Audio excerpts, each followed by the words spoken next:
Alright boys, what's happening? Welcome back to another episode of the FIFA Academy on FIFA 21. Now this is only the second episode that we have uploaded this year. We had custom tactics a few weeks back and we've got some more custom tactics today. We have been slacking on the FIFA uploads for the FIFA Academy series, I can't lie to you, and we're going to continue to slack with the release of Call of Duty tomorrow. We're sort of making a transition into more Call of Duty videos, but we're still going to have hand in hand FIFA content and COD content, so don't think I'm just scrapping FIFA off. But if you don't care about COD and you only care about FIFA, you know, we are still going to bring FIFA content every single week. We're going to have new videos every Friday about the new promos, new videos every Thursday with either custom tactics or rewards. We didn't have a rewards video today because I actually forgot to redeem my FUT Champions points like an absolute idiot. But yeah, if you are new to the channel, make sure you hit subscribe and turn on that notification bell so you don't miss an upload. And by the end of the video, if you do go ahead and use these custom tactics I'm about to show you, make sure you let me know in the comments below how they worked out for you, and by hitting like on the video to let me know that you are using them.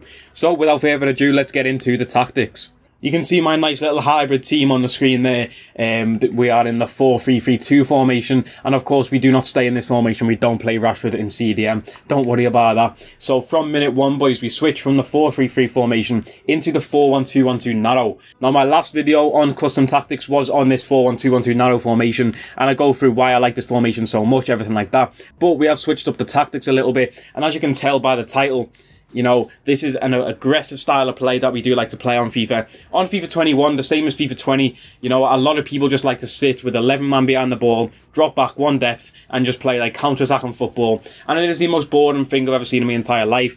I like to play more aggressive, and that's what we do. We've got this BIELSA press system, which we will get into in this video. Now you can just see how our squad changes from the starting 11 to in-game. We do have Lucas Moura playing centre mid, and you will find out why once we do get to the player instructions. But that is how the squad lines up right there if you were interested in that. Now as for the tactics, for the defensive style, we have press after possession loss. Now compared to heavy touch, you can have pressure on heavy touch as your defensive style if you do find that like useful, if you do like that one. But I just feel like they don't press enough. Like, I feel like it's too rare of a occasion that the opponent has a heavy touch where my players then press and I win the ball back, compared to possession loss, where sometimes in the game, like if you go on an attack and then like the opponent's trying to clear it out and stuff, your players will just get in this cycle. It's like they're all on crack. It's like all your players are on crack. You just get this cycle of winning the ball back, attacking, and winning the ball back again because the kid can't clear it out because your players are all pressing so much.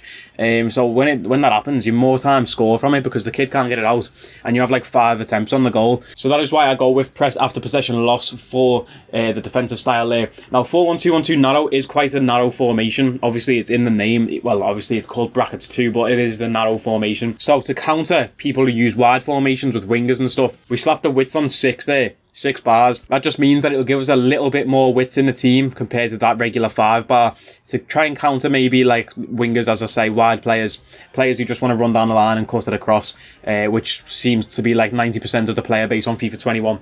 As for the depth, we drop it down 1 from 5 to 4. You know, it seems so easy this year to just lob a through ball over the top and get in behind people's defence. So that is why we bring the depth down to 4 to prevent that. People getting in behind so easy. Now for the offensive style, yeah, I've experimented with a few this year. I've tried long ball, I've tried fast build up, I've tried possession, and I just don't really like any of them. So I just leave it unbalanced. If you have an offensive style that you like playing, you can slap that on right there, but I leave it on balance. Now for the offense, we leave that on 5 bars. Like I said, it's quite a narrow formation, but with the attack, you know, it's a lot of tiki-taka stuff. Like you've got that triangle up front of your cam and your 2 strikers that you can just play like 1-2 passes off those 3 guys there, and you do have a supporting midfielder coming forward as well with these tactics, so I don't feel like the width is that necessary. As for players in the box, we put that up on 7 because like I said before, you know how overpowered it is this year to just go down the wing and cut it across, and you need players in the box to tap in the cutback. So that's why we put it up to 7. That should mean one of our midfielders will come forward as well, and you'll see which midfielder that is once we do get to the player instructions. As for corners, we leave that on 3. I think 3 is the default. Leave it on 3 because you can actually score corners this year, unlike previous years on FIFA, especially last year. You just couldn't score corners at all. So we leave that on 3 so we can try and win headers. And for free kicks, I drop it down to 2 because more time I don't cross on a free kick anyway. I just pass it short or shoot. So we leave that on 2. Now for the player instructions, we do have on our fullbacks, we have stay back while attacking. It is the usual for a defence. No, don't touch the centre-backs or the keeper. And the other full-back is stay back while attacking. Now, for the CDM, we have the usual setup for a CDM as well, which is stay back while attacking and cover centre for the defensive positioning. Now, for Marcos Llorente, who's our right centre mid, he's more of like a defensive type midfielder as well. Technically box to box kind of, but he does act as our like second CDM almost. So we have stay back while attacking on him and cover centre again for the defensive positioning. Now this is where it does change up. If we go across to Lucas Moura, obviously Lucas Moura is a right winger, a right mid, and we are playing him in left centre mid. And we do have cover centre for the defensive positioning. That is the same all across the midfield. You know, we don't want any gaps in that midfield, so we keep them nice and central. But we do have get into the box for cross for support on crosses, and the attack and support we leave unbalanced. We don't put it on stay forward because then we'll have a gap in the midfield where his position is, and we don't put it on stay back because, like I've put on the support on crosses, we want him to get forward and be that like fourth attacker basically to help out our front three. Now, pairing those instructions there on Lucas Moura with this 7-bar players in the box, you know, Lucas should always get in a good position to help out the attack, and it's what he always does in this team. I really like Lucas Moura and the way he plays in that role right there. Moving on to the cam now, we have stay forward on defensive support and get into the box across on the support on crosses. For the same reason as Lucas Moura, we have that get into the box for the cross. And we do have stay forward on the defensive support. Like, normally I leave that balance because I like my cam to be like that pivot player who's always just there in the middle, not too far forward, not too deep. You can pass the ball to him, turn and get like an outlet pass off to the attackers. But what's really weird about this formation, I don't know if it's a glitch, but when I have like Dembele unbalanced for the defensive support, the formation changes to 4-4-2. And I genuinely don't understand why. Like, when I'm attacking, it's like it's a 4-1-2-1-2. But as soon as I lose the ball, Dembele plays right mid, and Llorente and Allen play centre mid, and Lucas Moura plays on the left. And I just don't understand it. And it proper threw me out the first time it happened, because I was like, I went to attack, and then there was no cam there. And I was thinking, where's Dembele? And he was out wide on the wing. And then he moves proper seedy, like, from that transition. Like, that might sound cool, having a different formation to defend than attack. But, like, that transition from defence into attack, he just moved all scatty, getting from that wing to the cam roll. So I just leave him on stay forward and I have no problems with him. So it's just a weird glitch maybe. I'm not too sure like what the reason for that is. And as for our strikers here, we do have stay forward and getting behind on the pair of them. Stay forward, you know, you just always need those attackers up there for the counter-attacks, just to be up there in general, being in a good position to attack, and getting behind for the attacking runs. I feel like getting behind is a bit shit this year, I can't even lie to you, is the attacking runs. And you'll see in the other game plan in a minute, I do think getting behind is quite shit, because more time, your players make runs on this, they'll point down the line where they want the ball, and then you'll pass it to them, and they stop running. And it's like, so why aren't you getting in behind then? Because you should have got in behind. You've told me you're going in behind. You pass it and then they stop running. So I don't know if that's just the game being shit, because this game is quite shit. But, you know. So yeah, that is our game plan from minute 1, boys. From the first minute of the game, this is what we fly into. You can also use team press on the D-pad. If you press down and left on the D-pad, you can activate team press if you just want that extra bit of press on top of the press after possession loss. But that is our minute 1 game plan, and I stay in this all game unless I am chasing a goal, boys. And this is the main Bielsa press tactic, as it says in the title and thumbnail of this video. It is the ultra attacking option here, which is quite a fitting name for it, because it is what I go to when I do need to ultra attack. As you can see, the formation is 4-4-2. Perfectly set up for it with my squad, because we have 2 strikers in the team, Rashford and Inaki Williams, and 2 wingers, Dembele and Lucas, with 2 centre mids who can act as CDMs or just box-to-box players in general. So we have the 4-4-2 formation, which I think is one of the best formations to press on FIFA. You've just got like your defence, your midfield, and then your 2 attackers. It's like a solid structure to the squad, so it's very easy. No matter what formation your opponent's playing, it's very easy to press. So yeah, this is why I like the 4-4-2 formation. Now for the tactics, we have constant pressure on the defensive style. What you do need to be careful of with this tactic right here, you can't use this tactic from minute 1. I'm telling you that right now, you cannot use this tactic from minute 1 in the game, because A, your players will be knackered by the end of it, they'll have no stamina left, and B, you will just concede a shit ton of goals. This is like your all-out attack, last chance, like the game's like you're either losing and you're chasing a goal, or the game's tied and you're chasing a winner, because you don't want the game to go to extra time or something. But there's always the risk of conceding. But with constant pressure, that is where the risk comes from. You know, your players will be pulled out of position, but you're always going to have a nice press on the opponent's squad, you know what I mean? And it makes it very hard for them to try and play out from the back or anything like that. And again, if you pair this with the team press option on the D-pad, then you're going to have a strong press on the opponent. So we have constant pressure there.